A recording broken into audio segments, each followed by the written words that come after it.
If you love fantasy worlds that feel gritty and alive, and if you've ever wanted a story that mixes martial arts actions with political intrigue, or if you're drawn to tales of family loyalty, power struggles, and betrayal, if so, then today's book just might be for you. Today, I'll be reviewing Jade City by Fonda Lee. Welcome to Spencer Reads Everything. I'm your host, Spencer Duncan, and on this channel, I review every kind of book I read. Fiction, nonfiction, classics, prize winners, and more. Today, we're diving into Jade City by Fonda Lee, the first book in her Green Bone saga. This novel is an urban fantasy with crime family drama at its core, blending elements of martial arts, epics, gangster sagas, and political thrillers into one unforgettable story. But before we dive into this story, let's take a little look at the author herself, Fonda Lee. Fonda Lee is an award-winning Canadian-American author best known for her Green Bone saga, which begins with the book we're covering today, Jade City. She's a 3-time World Fantasy Award finalist and has won multiple Aurora Awards for science fiction and fantasy. Jade City itself won the World Fantasy Award in 2018, and the sequels Jade War and Jade Legacy continued to earn critical acclaim.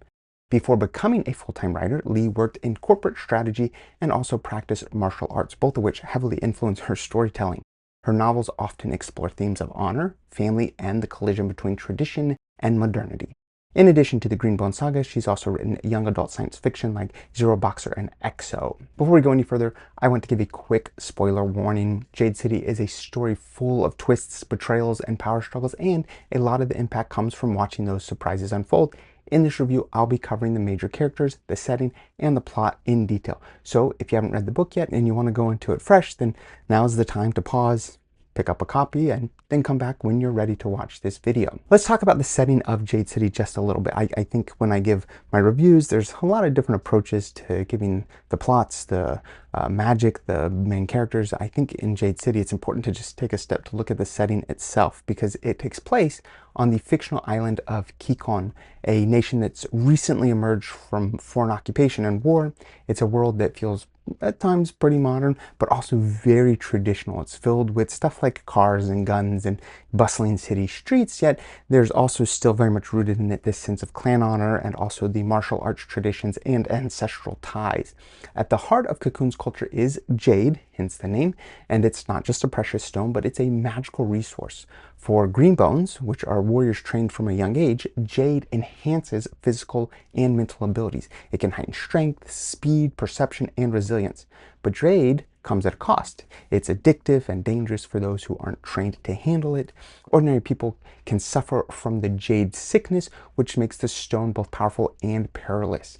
The society of Kaul is dominated by rival clans that control the jade trade. The two main clans in the city of Jaloon are the No Peak clan and the Mountain clan. Both operate like crime families with strict hierarchies and deep traditions. Each clan has a pillar, who is the leader, who sets strategy and embodies the clan's honor. They also have a horn, who commands the fighters and enforcers, and a weatherman, who oversees business, finances, and political dealings, and they have fists, and those are the rank and file green bone warriors. The rivalry between No Peak and the Mountain defines much of the novel. It's not just a fight over jade, but over legitimacy and survival and control of Kakul's future.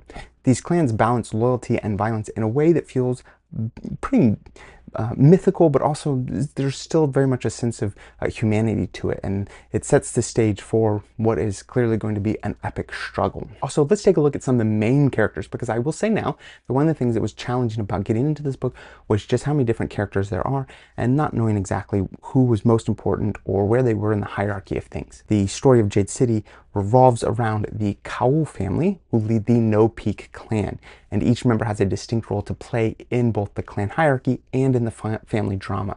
So first of all, you have Kaul, who is the pillar of No Peak.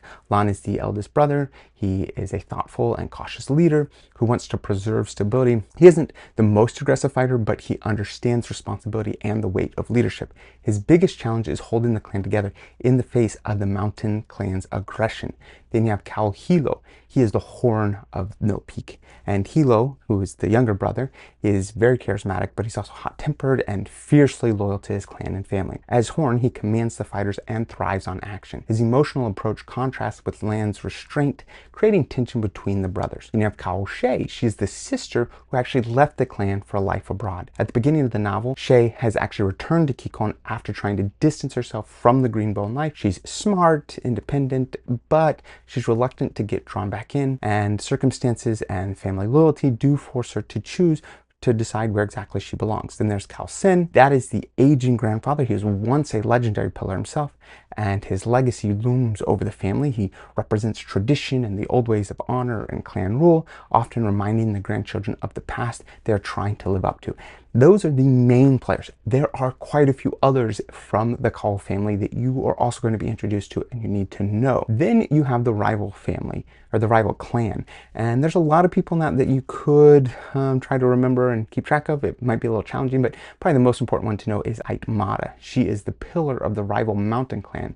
She is ruthless, ambitious, and she's brilliant. She's determined to consolidate Jade power under her control and remake Cocoon's future. She's as calculating as Lan, but far more willing to cross some moral lines, and making her one of the book's most formidable figures. And like I said, you also have a variety of other supporting characters to keep track of, and I'm not going to get into all of them right here. You'll pick up some of them as I go over the plot summary, but just know that that is one of the things that is definitely worth looking up or doing your best effort to keep track of as you're going through it. With that being said, let's take a look at the plot itself. The story opens in the city of Jianlun, which of course is the bustling capital of Cocoon, where Jade is both the source of power and also the cause of all this conflict.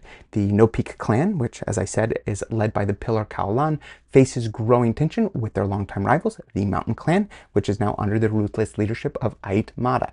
Trouble begins with the rise of a dangerous drug called Shine, which allows ordinary people to wield Jade without suffering Jade sickness. Its spread threatens to upend the balance of power between the trained Greenbones and the rest of society, and both clans vie for control over its distribution. The Kaul siblings are pulled into the escalating conflict. Lan tries to steer a careful course as pillar, working through politics and negotiation, while Hilo prefers a much more direct and often violent approach. Shay, as I mentioned, has returned from abroad wanting nothing to do with the clan life, and as it progresses she is slowly being drawn back into the family business when she realizes neutrality just isn't an option. And as tensions are rising, skirmishes between the No Peak and the Mountain turn into full-scale war in the streets of Jianlun. Violence escalates with assassinations, ambushes, and betrayals. Lan struggles under the burden of leadership and makes compromises that put him at odds with his siblings. Meanwhile, Hilo's loyalty and impulsive nature create both victories but also some real vulnerabilities for the clan. And the feud reaches its tragic turning point when Lan is, again, spoiler alert, Lan is going to be killed. And this of course leaves a power vacuum at the heart of No Peak. In the aftermath, Shay steps back into the fold, taking on responsibility as weatherman, while Hilo rises as the pillar, fully embracing the leadership role he once resisted. Together, they prepare to continue the fight against Aitmata and the Mountain, knowing the war for Jade and the future of Kikon is far from over. And boy, there is a lot to cover in there, but just know that is primarily what's going on. I will be honest, the first half of Jade City was a bit of a challenge for me. The author doesn't hold your hand when she introduces Kikon.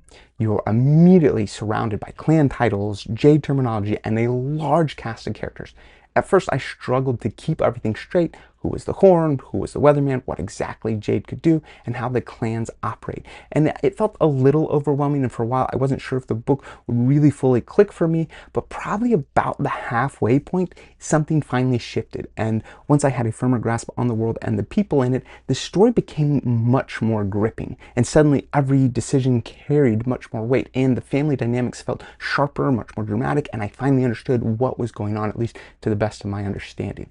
The layers of politics, the clan rivalries, and the sheer intensity of the action scenes all began to come together in a way that was both exciting and quite meaningful. So by the second half, I was completely hooked. The writing is excellent. I think that Fonda Lee balances gritty street level action with broader political intrigue, and she manages to make the Kaul siblings feel like real flawed people caught between tradition, loyalty, and ambition.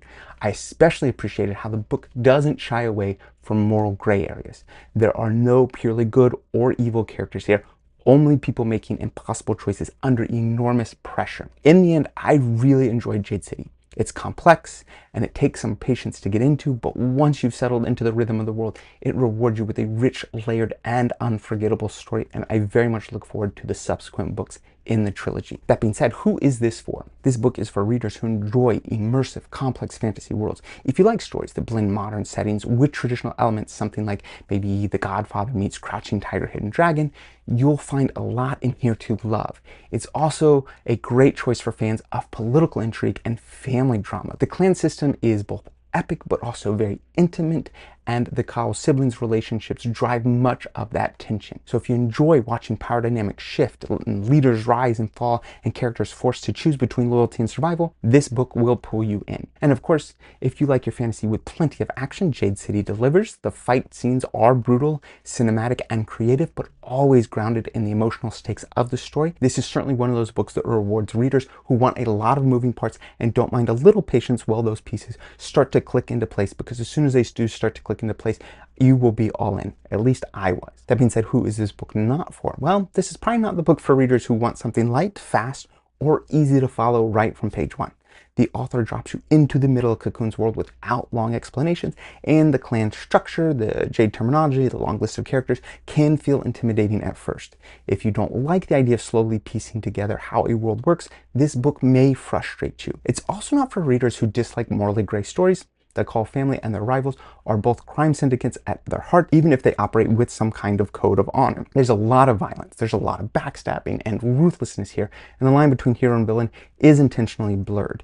If you prefer clear-cut good versus evil fantasy, this probably is not going to be what you're looking for. Finally, it's not for anyone who wants their fantasy separate from crime drama or political maneuvering. Jade City is as much a gangster saga as it is a magical fantasy, so if you're not interested in the fusion of these genres, it's probably not going to resonate with you. In the end, Jade City is a bold and unforgettable start to the Greenbone saga. Fonda Lee has created a world that feels alive with culture, tradition, and conflict, and she populates it with characters who are as flawed as they are compelling. The mix of martial arts action, the political intrigue, and the family drama gives the book a unique flavor in modern fantasy. It takes some patience to settle into the terminology and the scope of the story, but the payoff is absolutely worth it.